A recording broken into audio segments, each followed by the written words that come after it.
So good afternoon. I'm Carl Garth and welcome to the Champion Chat with Councillor Alison Champion.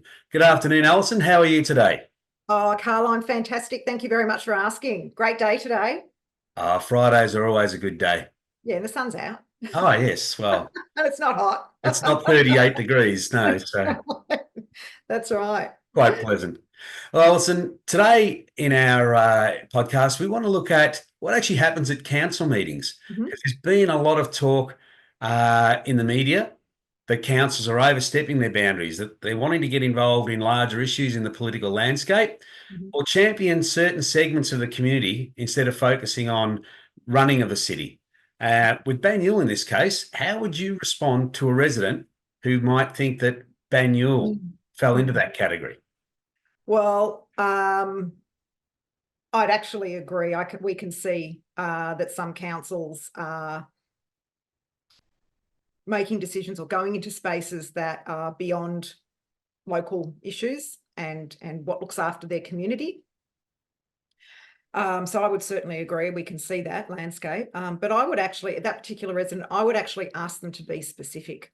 What specifically are you asking me or us? Because to just generalize and make a blur statement isn't enough. It's not okay. You as a resident, if you believe that that's happening, that's okay. But for me, I would be asking you, what specifically would you like to know? Because I want to hear you justify that statement, Yeah. especially about Banyule. Okay. Mm. And with that, I mean, I've read, it's all over the news about councils like Yarra, Marybeck, even Darebin championing certain causes such as, well, we've seen their responses to the Israel-Gaza conflict. We've seen their responses on Australia Day or Indigenous Affairs. Do you have a specific recent example of how Banyule has demonstrated their basic mandate of inclusiveness, whereby they haven't gone and adopted an agenda and or championed one of those types of causes? Yeah, there are a couple at the moment that we're in conversation about. One is one issue, whole issue comes around the flags. So outside our council buildings, we have 4 flagpoles. Now, currently, every day, there are 3 flags flying, and there's 1 flagpole that's empty or has a specific flag on it for a limited period of time. The 3 flags are the Australian flag, the Aboriginal flag, and the Torres Strait Islander flag. That is mandated to local government. Okay, that is not a local government initiative. It is mandated to local government by a higher government level. It's either state or federal, I can't remember. So therefore, the 3 flags fly 24 hours a day, 7 days a week. That other flag is for local council to represent whomever they want to represent within their community that they're responsible for. So we often fly the LGBTIQA plus flag. There's the disability pride flag, which actually has nothing to do with LGBTIQA plus. It's actually pride in being, alternatively abled or disabled or whatever word you want to use. Okay. Yep. So there are a couple of examples, okay, of flags that go up. So right now we're in a conversation about when the LGBTI flag is raised and when it comes down, as well as the disability pride flag. Okay, another one that over January and the Christmas holiday period, council has been asked to fly the Palestinian flag. Our inboxes exploded. Right. With that request and other things, okay, within those emails. So admittedly, it was one email that was copy pasted literally, honestly, hundreds of times. Right. Hundreds of times. So our inbox is filled up. essentially asking us to step in, not only fly the Palestinian flag, but also step into this argument, this issue. So basically, as a local government, they wanted you to step into a federal or an international political issue. Correct. Right. We're not in a position to do that. What we are in a position to do is, as you say, provide inclusivity or sponsor and support inclusivity. And we do that by allowing for all our residents of whatever passion or persuasion to have a voice. So as an example, on International Women's Day, that fourth flag would fly whatever the flag is for International Women's Day. Yeah, and that's the 8th of March. Yeah. That's it. Friday, the 8th of March. We're done. Good, good. Alison, there's also been talk in the media of councils being asked to move to single councillor per ward, which I understand Banyule City already operates that way. Would you be able to explain what the difference is between single and double? I mean, why is this suddenly becoming an issue in the paper for certain councils, and what the pros and cons of single versus multiple councillors per ward are? So we are currently in February 2024. There is a local government election in October 2024. That's why it's starting to become an issue. Okay, so what we find as councillors in this year of an election, these issues suddenly come up. Okay, so you're going to find that. They're dormant for 3 years prior. Nothing is spoken much about 3 years prior, unless there's going to be an important conversation around the future, which is what happened last term between 2016 and 2020. What it is it's topic of conversation because we're in an election year. Okay, that's why you're hearing about it now. Okay, so coming back to Banyule Council has remained on individual council awards. That was a decision that was made back in the previous term, so just before, so it was in 2018, in preparation for the 2020 elections. There are always going to be arguments for multi-council awards. There are always going to be arguments for single council awards. For some people, it's political. For others, it's practical. Yeah. Now, Banyule, the VEC, the Victorian Electoral Commission, my understanding is that the VEC would like all councils to be single councillor wards. It allows for one community leader that is elected by the community to look after them, to make decisions on their behalf, to be a conduit between the residents and the council and the officers. That's actually all we do. Yeah. That's all we're responsible for. And there's a lot more that goes, it's padded out, obviously, but that's all we're really responsible for, those two things. Now, if we're, in the case of Banyule, there are 9 councillors. When we all get together to make a decision, as is represented in council meetings, we're all there to make a decision about our communities and our workplace, the council's workplace. We're there to make decisions, and we as individuals may be passionate about something, want to see something happen, don't want to see something happen, and we need to present our arguments to the other, in this case 8 councillors, and have the majority on board. So by the time we get into the council meeting, we're there to make a decision. And by the way, we do make a decision in the chamber, because there are people who speak to items, and I know we'll talk about that shortly. There are people who will speak to items, and there are times when people present arguments that never came up in previous conversations, and we go, oh, okay, that's a really good point. I might actually vote this way. I was leaning this way, but gee, that's a really good point. I think that's more important than anything else. I'm going to vote this way. So we get into the chamber, and we need to have such a good association with our fellow councillors and understand each other, so that we have that support to allow for something to go ahead in our ward or for the benefit of the whole of council.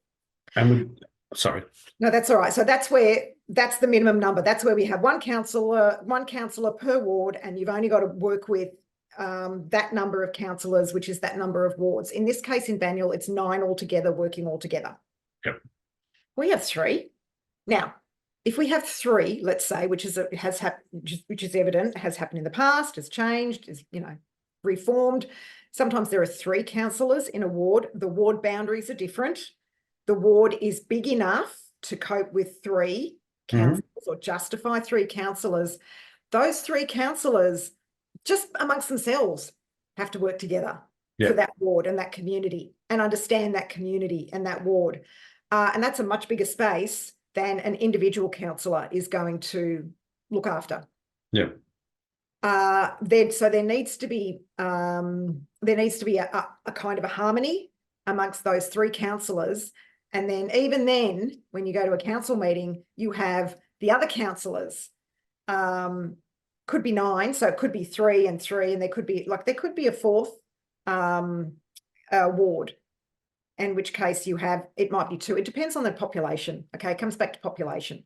There need to be an odd number of councillors.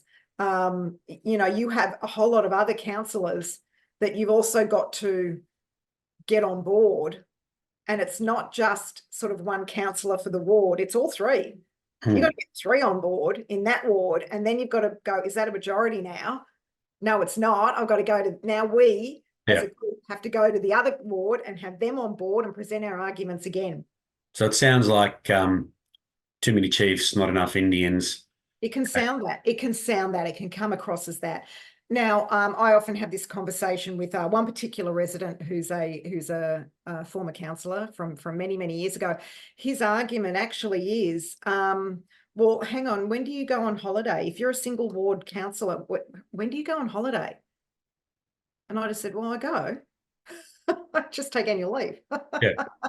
The fact of the matter is these roles are not our full-time roles. They're not our jobs. If you're the mayor, yes. If you're the deputy mayor, but if you're a councillor, this is not your full-time position. It's not full-time. It's part-time. And you have every right to take some time off somewhere. And it's up to you to manage that. So in my case, I take off, sort of a week or 10 days or 2 weeks in the Christmas holiday period, the January, when I know it's a little bit quieter. And then there will be times during the year I might take a weekend off and I walk away. And that's possible. But either way, there is always an officer there who can assist. And this is the thing where the conduit between the community and the council, as in the officers, we're the conduit. Now, you can go to another councillor and ask for support and some help. That's possible. Or you can just go straight through to an officer. You can ring the council, or you go through inquiries at banyule.vic.gov.au, and you'll be connected with an officer. And there's an officer who can help you as well. So it is possible to go away or take a step back. If you're sick, you can take sick leave. If you've got bereavement, there's grief, you need to manage that. If there's some kind of illness, all of those, that legislation applies to you as a councillor. You get to take time off. You just have to manage it. No different to anyone else who's doing 2 jobs at the moment. Pretty much. Yeah. Okay. Well, let's circle back a little bit to one of the things that probably is people's biggest commentary, which is around the provision of services. Rates, rubbish, etc. Look, obviously our budget has a huge say on what you're able to deliver. But would you feel that Banyule has struck a good balance of using the funds efficiently and still providing not only the basic services, but as the community's evolved, the new services that the community is now demanding?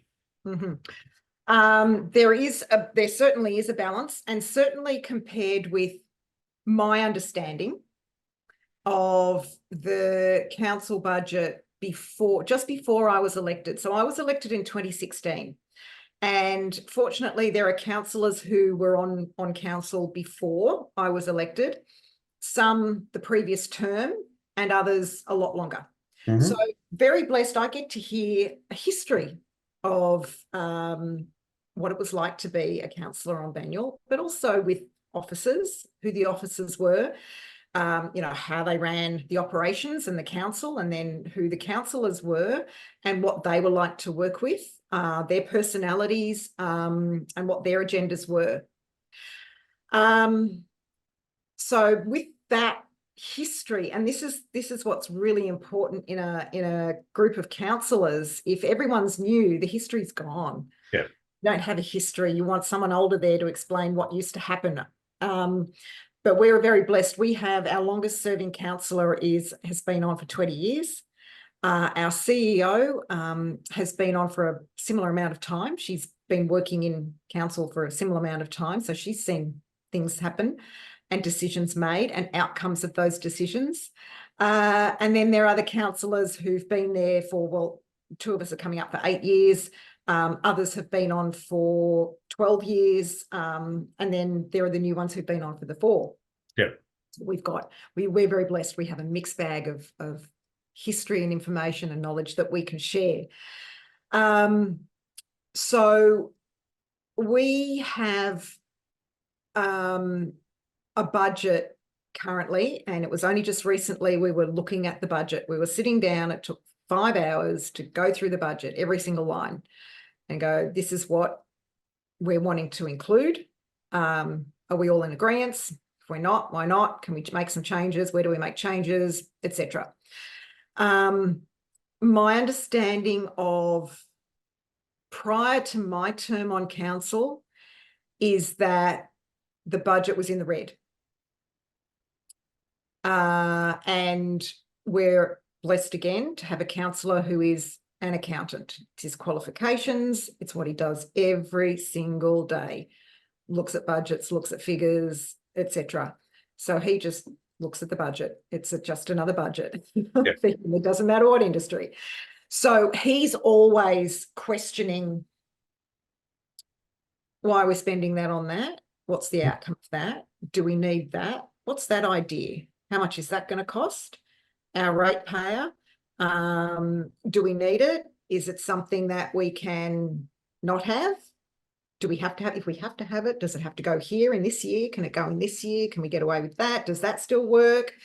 Does the community still want that? So we're always thinking, does this work? Now, he more so, but I've learned from him with regards to this, be really strategic about what ideas, what proposed projects, activities, events, etc., are going into the budget, and is there space for them to be included?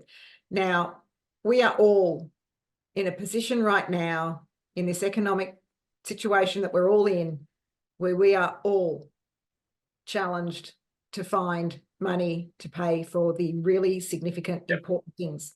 Okay. All local government is the same. State government is the same. Federal government is the same. We are all in the same boat.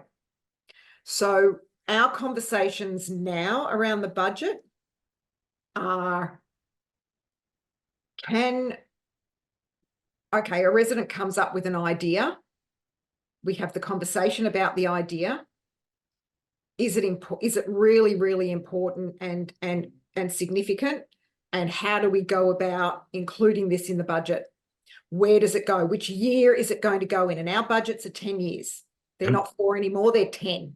Okay, so there might be something, there's this project that is, we really need to do something about this. It might be a road, it might be a building or a block of land, it might be some kind of project. And it's like, okay, we have to do something about this now. We're backs against the wall. We need to put this in. Where does it go? How much is it going to cost? And it'll go in, let's say, in year 4. Goes in year 4. Can it move out of year 4? Can it go into year 3? Okay, if it goes in year 3, what's coming out of year 3 and going back to year 4, even year 5? That's how we shift around. Yeah. So our budget we are really analysing the budget. Even last year, the year before, when we created the rate waivers for our community, that was certainly a year that we were really looking at, right, what stays in there and what moves.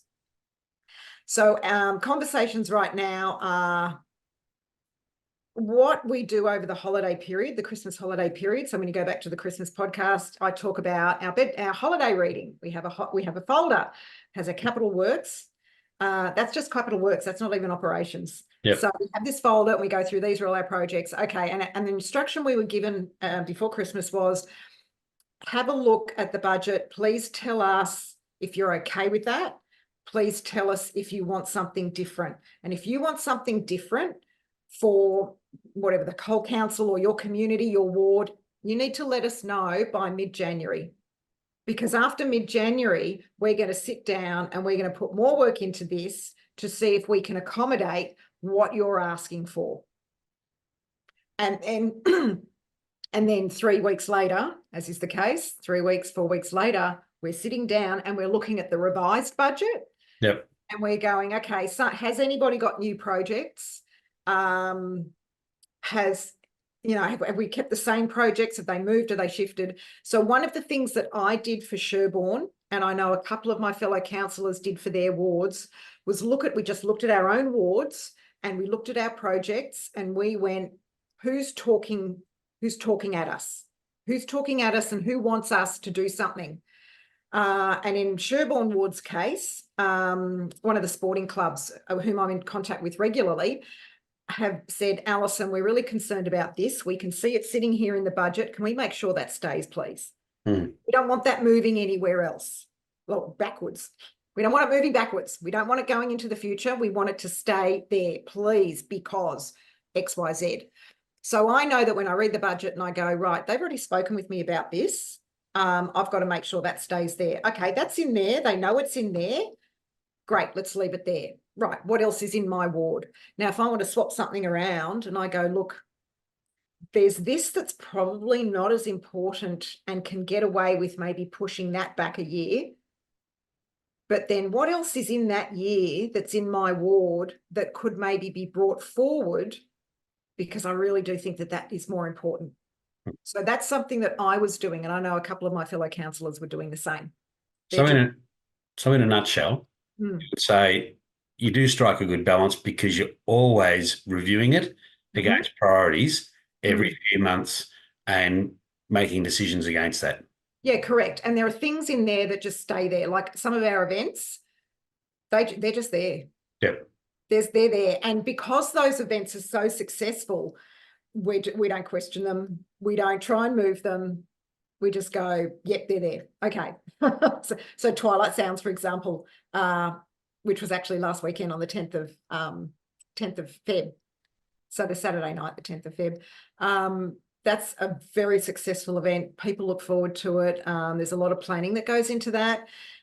That just stays. You don't question that. That just stays. Youth Fest is another one that just stays in September. There's no question.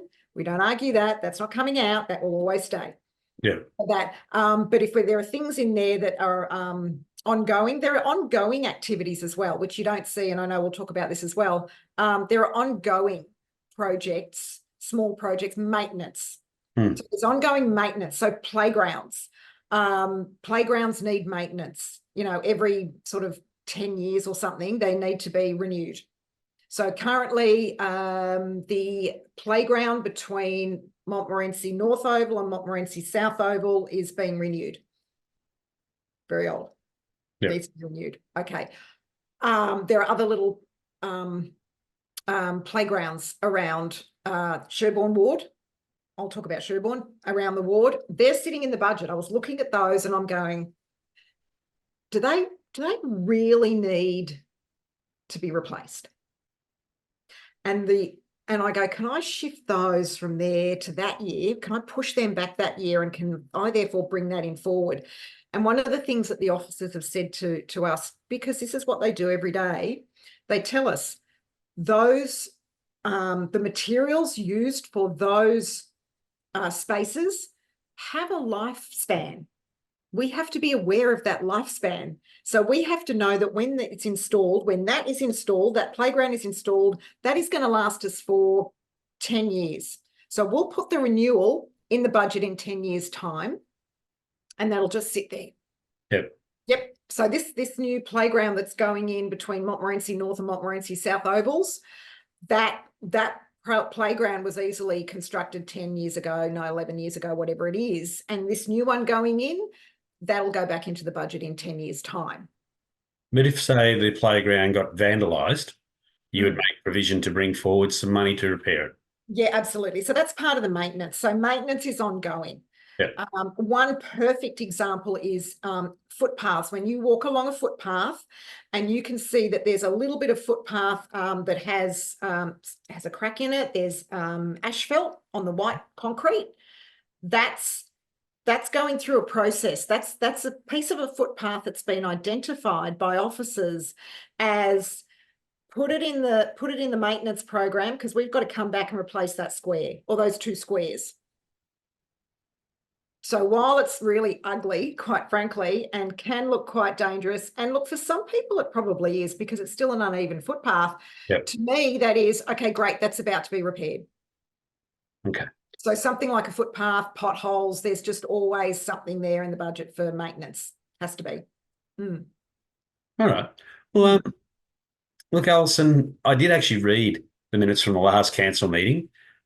I must say they seem very tame affairs. Of Did that help discussion. you go to sleep? Oh, it did. It did. I don't know about most people, but when I'm reading minutes over about contracts, audits, and a council plan, I must admit, yes, better than a sleeping pill. I think the most contentious thing I read in there was the sale of the Horden Street Community Hall land. Yeah, yeah. Um, is that indicative of normal council meetings? I mean, or do even some of these what I look at and go, geez, these are pretty boring sort of topics. I mean, do they attract some passionate views from people who attend? Look, some do. Monday night meeting, that was our first back for the year on the 4th of Feb. So 5th of Feb, sorry. So that was the first for the year. So that agenda came out for our community the previous Wednesday. So the community can see, they just go online and they can see what's coming up.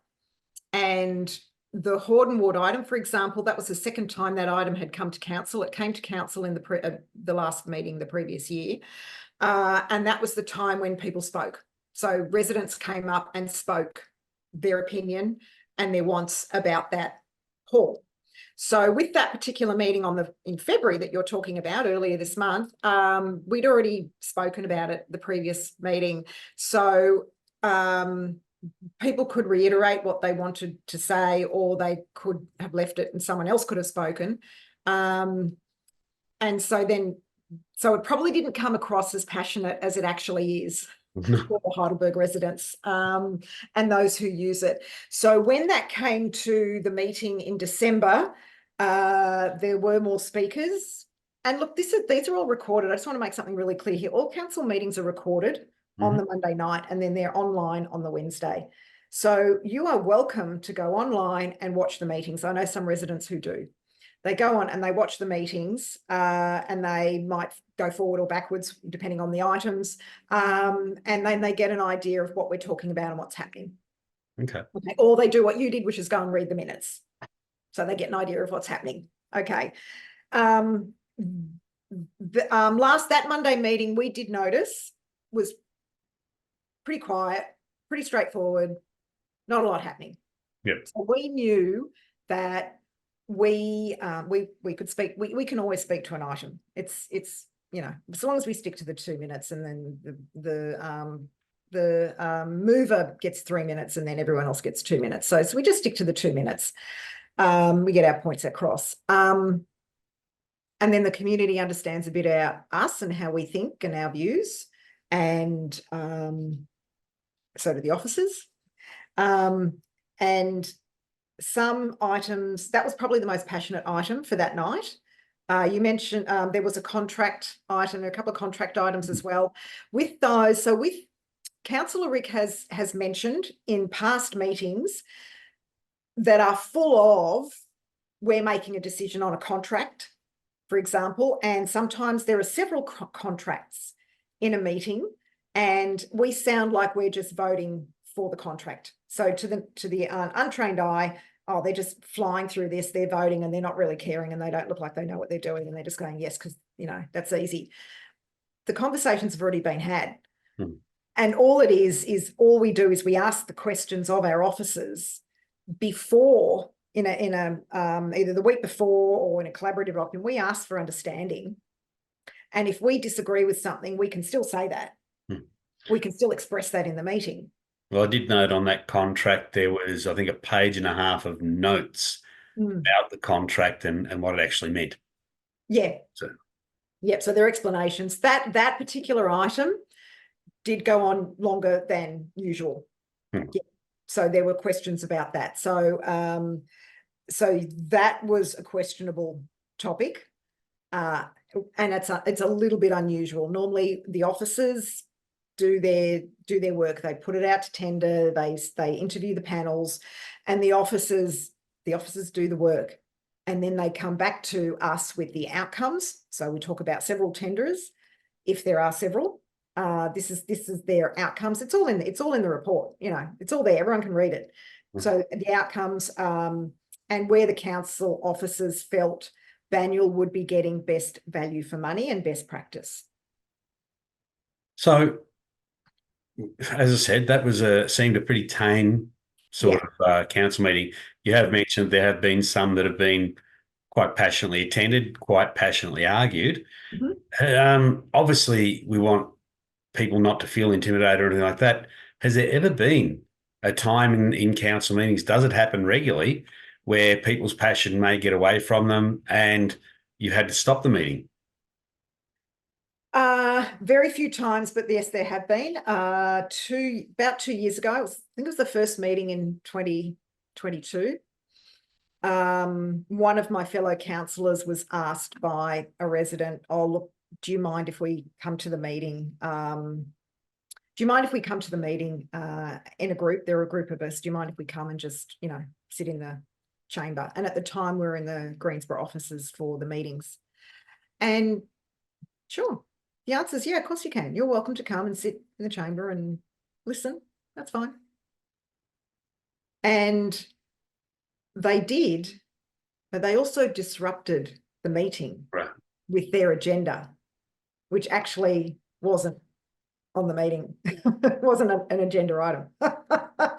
So they were disruptive. And it wasn't long after that we realized there are a group of people that are actually disrupting council meetings across Melbourne, not just Banyule. That their agenda was to do that, to disrupt a council meeting.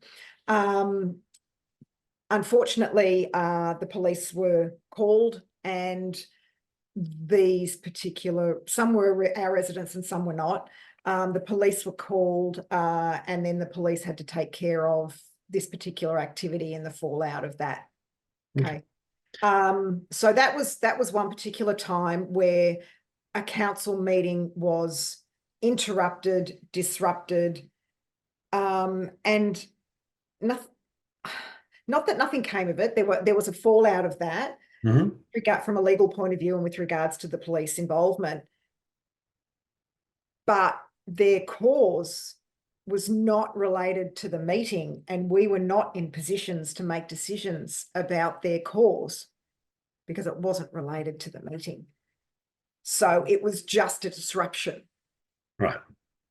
And so, that was their intention. Now that's fallen by the wayside. So we're 2 years later, that's fallen by the wayside. We have a lot of angst at the moment about what's going on in Palestine and Israel, between Palestine and Israel. I know we touched on this a little bit earlier. There's the possibility that council meetings will be interrupted, disrupted by protesters. Again. Yeah. And so it's a case of being prepared for that, and ensuring that the chamber is safe for everybody who is visiting and in it and performing. Even if you're just visiting as a resident and just watching what's going on, you need to be in a safe place. So there are times when our officers have had to ensure that the police are present. Okay. Yeah, they just seem to be a lot more heated now. I remember when the decisions were made about the NDIS, it was actually a really sad decision we had to make a few years ago. In the meeting, many council staff were there just silently protesting what was going on with the change in the NDIS and council services, and council relinquished a lot of their services. Therefore, a lot of the staff lost their jobs. And it was a really hard decision to make because we knew that people were losing their jobs and then that impacted their livelihoods and their families. But we also knew that there was a new system coming for the health sector, a new system of health and care sector. So there was a new process coming that was actually not a decision made by council. It was actually a state level. Actually, no, I think it was a federal level. Federal level, yeah. Yeah, it was a federal level. And let me tell you, federal does not connect with local. They just don't, okay? It's not that we don't like each other. It's just that on a political level or on a community level, they are far apart. So whatever the federal government advises, chooses, mandates, whatever the word is, local has to follow. So we were in a position where we had to, unfortunately, vote for that change within Banyule, and we knew that the staff were going to lose their jobs, and that chamber was filled with staff and banners and placards, and they very quietly sat there. Yeah. Very respectful of the process, even though they didn't like it, Yeah. didn't like the outcome, didn't agree, didn't want, neither did a lot of us. But that was the outcome that had to come. So that was a time when we had a lot of voices against an argument, but were not vocal in the space to the point where they disrupted. But we knew. So, Alison, how does a resident get to appear at a council meeting and actually raise a legitimate topic or agenda point? Yeah, great question. So councils do follow processes. So you follow the process. So the process is you are welcome to get in touch with your local councillor and ask to speak to a particular item. So we find that when the agenda goes out for public viewing on a Wednesday, after that we may receive emails or phone calls about a particular item. Now, if a resident wants to speak to that item, they are welcome to pop us an email and ask, like to speak to this item, please. Most people go to the inquiries at banyule.vic.gov.au, but you can go to your local councillor as well. Even if you don't want to speak, but you want to present your argument, our residents will send us an email. They send us an email and they'll tell us what they think. And many are very polite and respectful. There's the odd one that is angry, abusive, rants, gets their message out in a fairly base kind of way, but we get the message. Yeah. And look, some of that, and we respond, and that may look like a copy paste response, but the reality is if our inboxes fill up like the hundreds of emails we got about raising, taking over the Palestinian argument, we are going to be sending back copy paste. That's just, yeah. And that message was actually copy paste by a lot of people as well. So we're still giving you the information that you need to make a decision about the next step. Yep. So you're welcome to contact us directly as a local councillor, and you're welcome to go straight to the offices at inquiries. So if you want to speak, that's what you do. You need to ensure that your request comes to our offices before 10 o'clock on a Monday morning. How important is it for residents to be involved in council meetings? In the meetings themselves? Yes. How important is it? The importance of being directly involved in the meetings look, it is something that is important. We have had this conversation as councillors. If no one shows up to a meeting and if no one gives us feedback about items, it all still goes ahead. The meeting goes ahead. The decisions are still made. That doesn't change. What residents do is they make it a bit more colourful and educated. and vibrant. And give maybe a different perspective. Yeah, absolutely. And there are times when someone will speak to an item and we may not know who they are, and they may have a certain expertise that focuses on this item and either for or against. And we hadn't thought of this particular argument because it's not what we do. We will listen to people speak, and sometimes they'll say something that you go, oh, we didn't talk about that. We didn't discuss that. Gee, that's actually really important. Okay, that has swayed me now. That's made me make a different choice. That's actually really important. It's probably more important, that argument that person presented, rather than a lot of the others that are shifting around that we knew about because people emailed us 5 days earlier. Okay. So there are times when it is incredibly important for residents to, or people to present their ideas and their arguments, because they can actually sway a decision. It is important that residents contact us, even if it's a phone call or a text or an email, to say, I'm here, my voice is this, please take it into account when you go into the meeting. And then we have the conversation around that. And we will say to each other, just before we come into the meeting, we'll say, look, I've had a lot of feedback about this. I've got a lot of residents who want this and don't want this. This is what my community is saying to me. What are you guys all finding? Okay. Yeah. And then, so it is actually incredibly important. And one of my fellow councillors one year, a long time ago, said, can imagine if no one came to a council meeting and no one responded to the agenda. Okay, so it's interesting you actually raised that. So I guess the question I want to follow on with that then is, you've said it's important. You've said it's critical. They can actually help sway decision making, or influence decision making, I should say, not sway, but influence decision making, because they brought in that perspective or that bit of information that wasn't known about. Do you feel that if residents don't get involved by either attending community consultations or council meetings, that they have given up their right to argue for or against an initiative or decision? Okay. No rights are given up. Everyone has a right at any time to express their opinion or express their knowledge and expertise. What they've done by not contributing at the time that they're meant to contribute is that they've missed the boat. They've just missed the boat. And unfortunately, there are times when a resident comes back to us after the decision has been made, and they'll express their view, and we'll go, I'm sorry, I can't do anything about it now, the decision's been made. And you know what? It is really disappointing when we get that after the fact. After the fact is too late.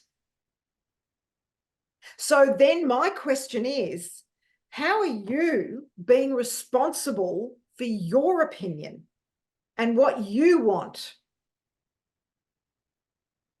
There is a time to share with us. Please do it at a time when we can take on board what you want and put it into the conversation and reflect on it and use it maybe when we speak to an item, because your opinion is important.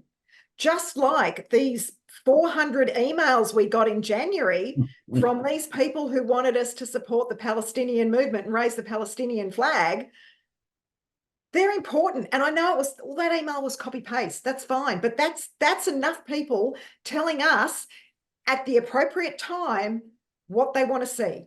Yep. That's important. That's when we need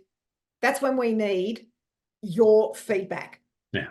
At the time. So we're coming back to participating in a council meeting. Like I said, the agenda comes out for the public on the Wednesday before the meeting. Now, if you don't know when the meetings are, that's okay. You go to the website. The website tells you when all the meetings are. If you're not digitally sound, Banyule banner. So this is the October, here you go. That's the October Banyule banner. All right. If you turn into the first page, the inside page of the Banyule banner, council meetings. Our council, we are telling you when the council meetings are. They're also, so they're on our website. They're in the Banyule banner. They're the two major publications for you to find out when your council meetings are. Now, the other one is subscribing to Banyule's emails. So Banyule sends out emails to tell you what's happening in the community, what projects are going ahead, you know, when the next meetings are, when the next consultations are. That's another one. We have community consultations a lot. We've got about 6 right now across different categories. That's in the banner. That's also on our website. And then there are alerts in the digital newsletter. So if you subscribe to the digital newsletter, you will get that information about when you can contribute to an item. Shaping Banyule is our consultation page, if you like. So some consultations, when they close, you're told when they close. You can't contribute online at that point.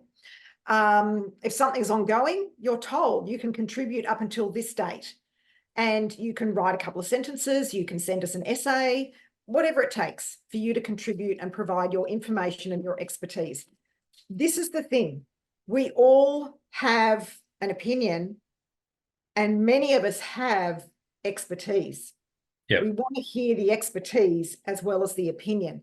So when you know, I know that I always talk about Sherborne Ward as being full of really educated, passionate community members, because that's what we are.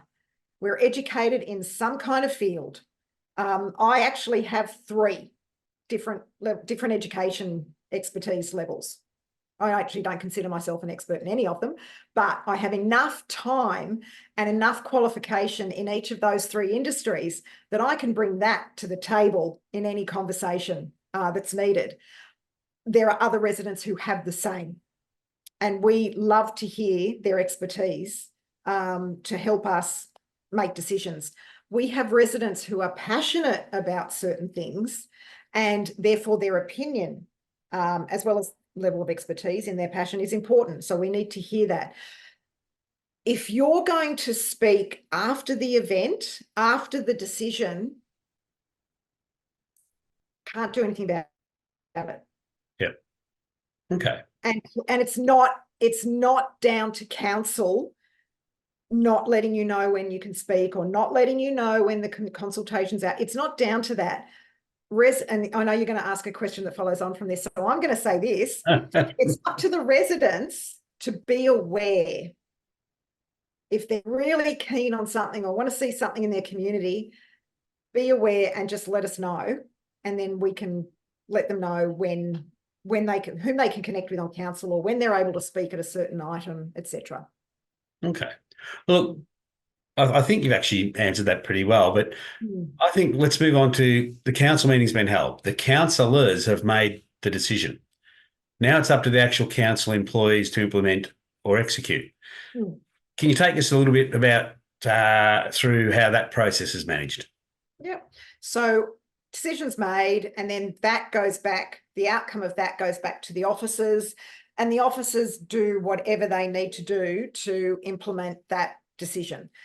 So they'll engage the third-party contractors if needed, or the full-time council employees to go and do what needs to be done. And they know what the next steps are. So if the council chooses for this to go ahead, they vote yes on this, or the majority votes yes.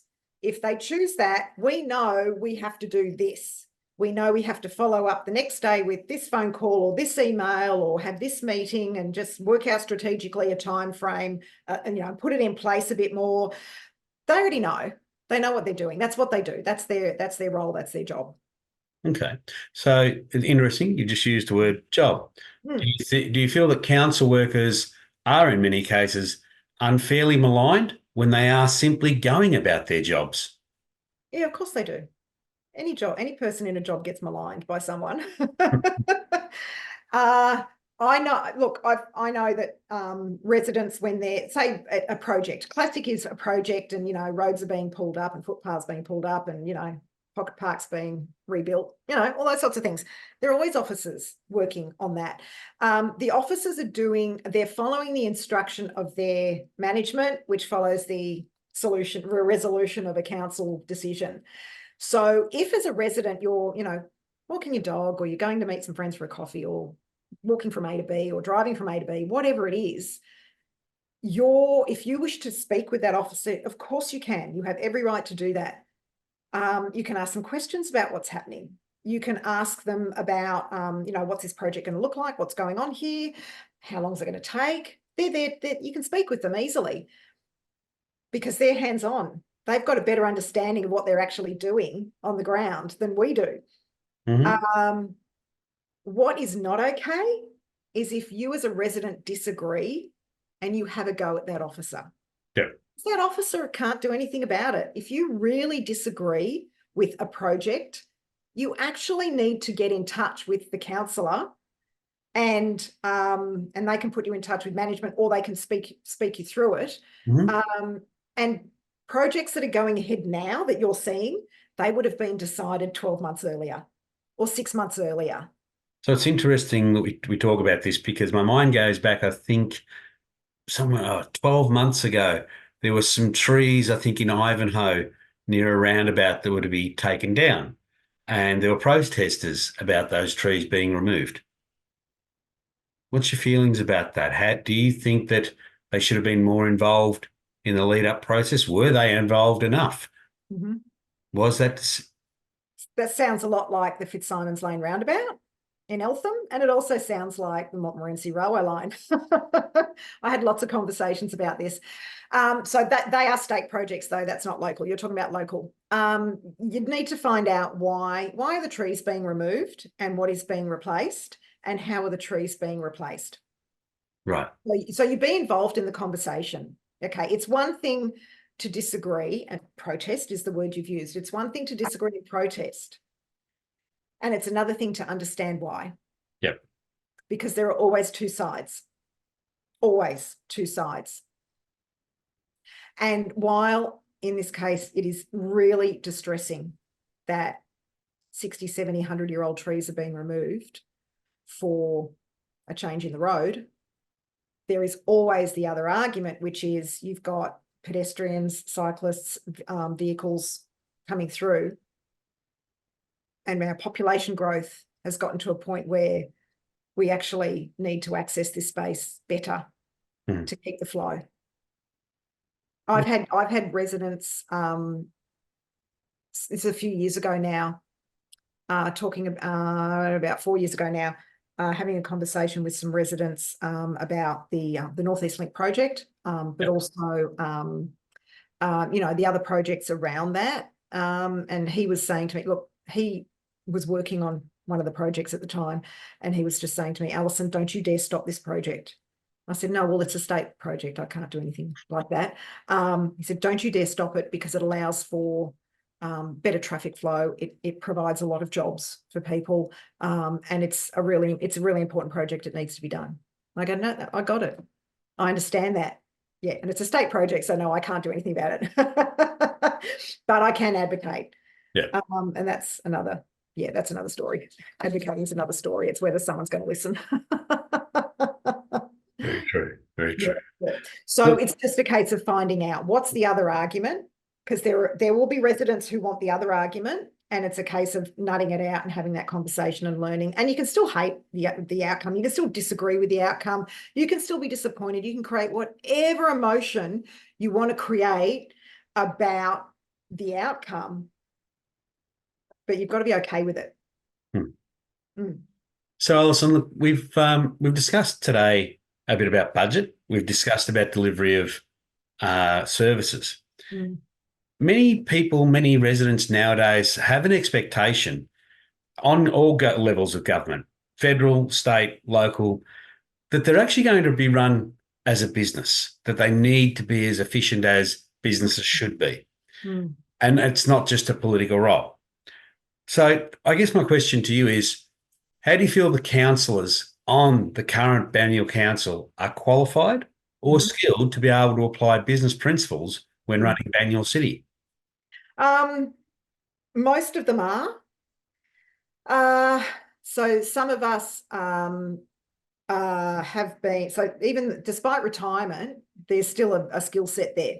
So we all have skill sets. Mm-hmm. We all have different qualifications, and we are all passionate about what we do. Well, you've And mentioned business. You've mentioned you've got an accountant. I'm yep, assuming you've got some previous business owners yep, we do. there We as have well. 5 business owners. So we have business owners. We have we have IT expert. We have accountant. We have education. Um, the education levels are secondary and tertiary. We have a council officer in a different council who's one of our councillors. We have a retiree. We have 2 retirees, actually, an older one and a younger one. And like I've just said, oh, and we have health, we have chiropractor.